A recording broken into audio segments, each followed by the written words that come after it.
If you think heartbreak hurts, try watching millions of strangers laugh at your pain while your boyfriend cashes the ad revenue. Stay till the end, because this isn't a story about losing control.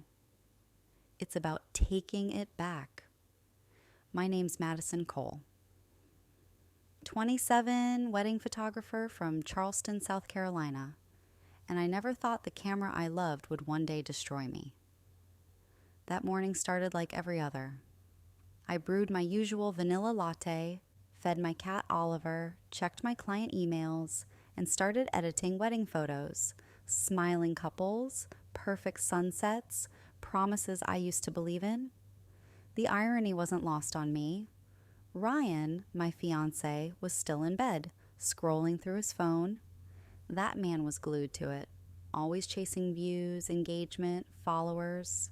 He called himself a content creator. I called it unemployment with better lighting. We'd been together 3 years, met at a charity gala shoot. He'd spilled champagne on my camera bag, apologized with a grin that made me forget how expensive the lens was. Back then, he was charming, funny, kind, the kind of man who could make an apology sound like a love song. But charm fades when ego takes the stage. By the time I noticed, Ryan's phone was always filming. Dinners, arguments, even lazy mornings in bed. He'd say, "Relax, babe, it's just content." But it wasn't just content, it was control. The breaking point came on my birthday. I woke up to nothing. No card, no text, no flowers. Just Ryan live streaming himself, making breakfast for my beautiful girlfriend. Except it was my own leftover pancakes from yesterday, reheated. He handed me a plate with his phone camera still rolling. "Say hi to the followers, Mads." I stared at him. "Can we have one day that's not for them?"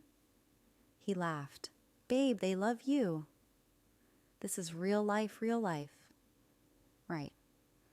That night we argued, again, about him missing dinner, about boundaries, about how everything in our relationship had become performative. And that's when it happened. He picked up his phone, mid-argument, hit record, and said, "Guys, look at this. This is what I deal with every day." I froze. He was filming me, crying, pleading, shaking. I told him to stop. He didn't, and that was the night my breakdown went viral. 2 days later, I woke up to my face on every feed. A trending hashtag, #CrazyMadison. Clips of me crying, looped, edited, memed. He captioned it, "When she thinks emotions pay the bills." That post got him 50,000 new followers in a week, and I got humiliated in front of the world. But here's the thing. When someone turns your pain into entertainment, you either break or you learn to edit the ending yourself. I spent the next week hiding from the world, blinds closed, phone off, heart shattered. Every time I closed my eyes, I saw that clip, my face twisted in pain, his laughter echoing in the background. The comments were worse. "Drama queen. She's unstable. She's probably faking it for attention."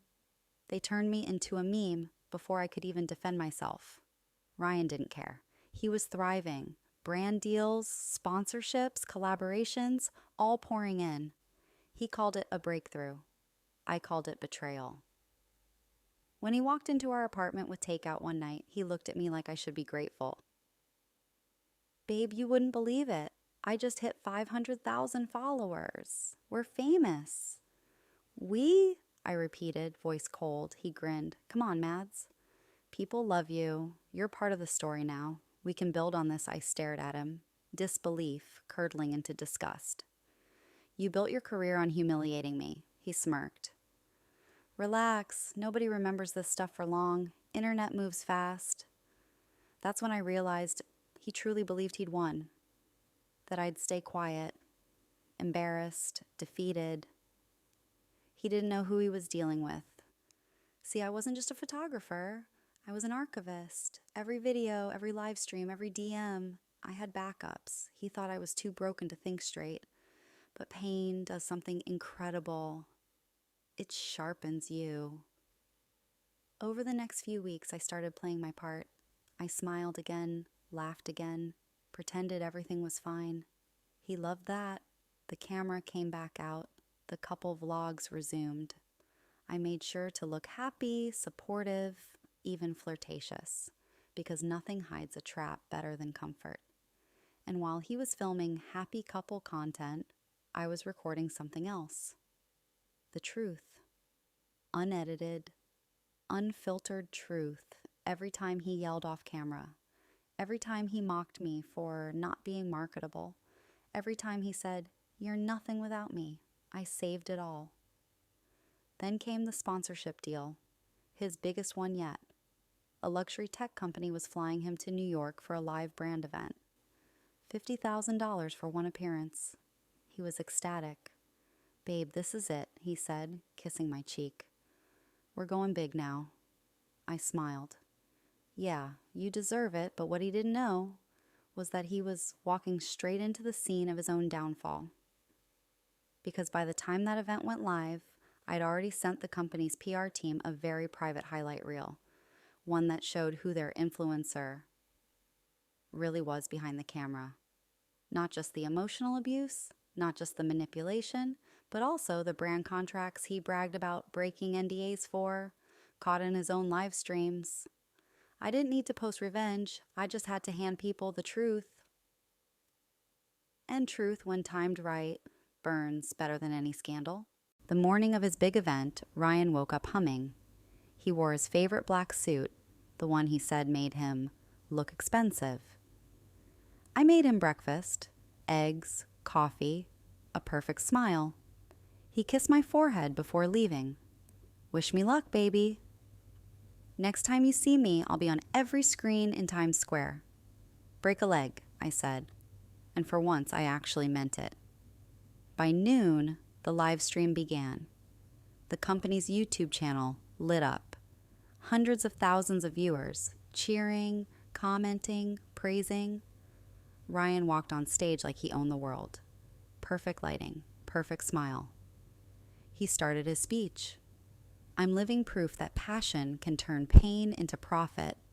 But 5 minutes in, the screen behind him flickered, then froze, then changed, and suddenly, every monitor in the building was playing my face.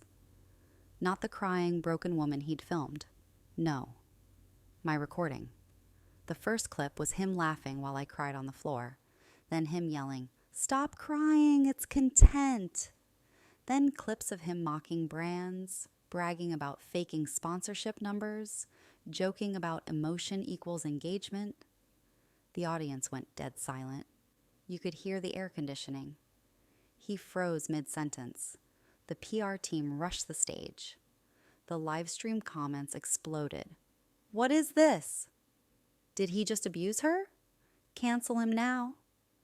It was chaos, the perfect kind. Within minutes, the company cut the stream. Their official account tweeted, "We do not condone unethical or exploitative behavior. Partnership with Mr. Blake is terminated effective immediately." I sat at home, watching it all unfold, one sip of coffee at a time.